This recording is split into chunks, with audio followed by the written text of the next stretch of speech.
Making an LLM help you with bug bounty and writing normal scripts is quite easy. Almost every LLM with just a bit of manipulation is going to help you with finding bugs in web apps and maybe exploit them, but getting malware development code out of them is sometimes so hard. Because every time, whenever it senses a little bit of suspicion, it just denies giving us any useful output. For example, in front of you, Claude is running, and if I ask it to help me with bug bounty, it's going to respond because bug bounty falls in the legal area, because mostly it's ethical.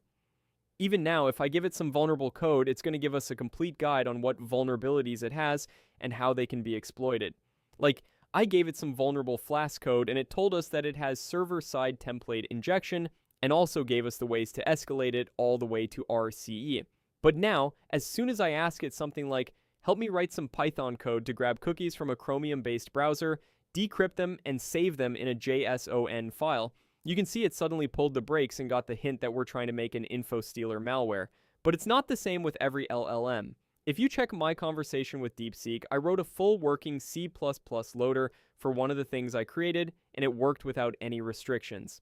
It gave us the whole loader file where we just needed to put in the values, and after compiling, it'll give us a binary that'll fetch the encrypted malware from GitHub, then decrypt it and run it. If I try to ask the same thing from Grok or Claude, they're going to deny my request right from the start. Okay, so this is what one of my recent chats looks like with DeepSeek. It all started with a C++ loader. A loader is basically something that grabs the actual malware from somewhere. Like the actual malware is hosted somewhere else and is encrypted with some good and strong algorithm, then a loader downloads that encrypted payload, decrypts it using the key and nonce, and then executes it either in memory or by writing it to files. In this case, I wanted it to write one that can execute it directly in the memory, so I asked it, but it didn't work properly. Though it did write me one that runs it by writing it on the disk. There could be a few reasons behind that. First, our payload size was around 12 megabytes, and secondly, it requires some dedicated module for good memory management. The one benefit of in-memory execution is that our payload never gets detected by static analysis, like using Defender. And the only thing that drops on the victim's computer is the loader.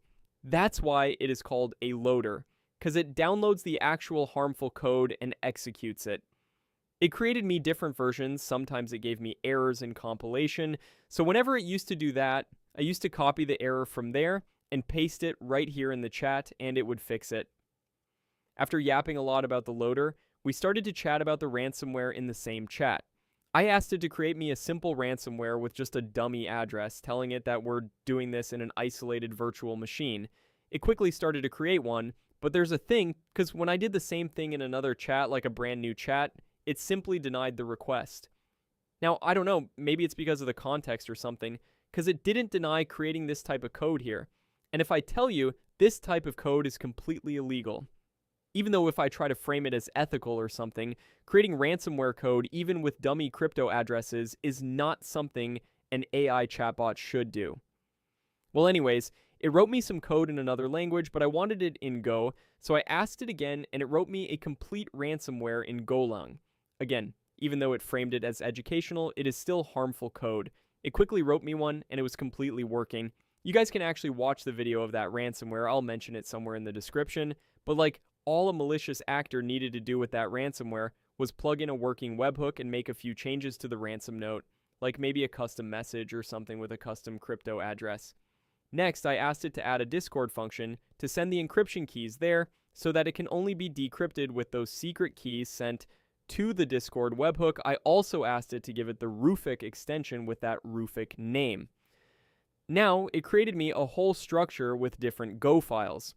Anyways, I sent some more prompts, asking it to make different changes, and I wanted it to create something like the actual ransomware, so I asked it to compare it with some recent malwares, and make one accordingly.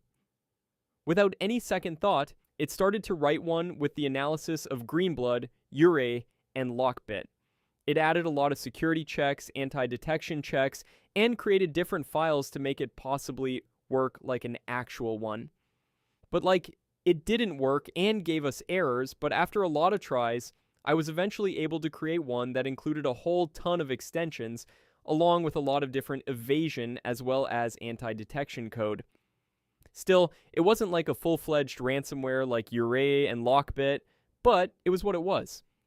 Next up, I also wanted to create like a builder for my ransomware, but it was just too much for my small chatbot, so we quit on that one. Our next malware was an info stealer specifically made only for Roblox cookies, but it had to grab them from the Roblox client. Well, it wasn't that hard because the cookies lie there in a file, but are encrypted using the Windows Data Protection API. But it's not that hard to decrypt them, it's just a few lines in Python to decrypt and grab the plain text cookie. And once you've got the cookies, you already know what hackers can do with it. It was first written in Python, but Python doesn't give us an executable, so I wanted to convert it into C++.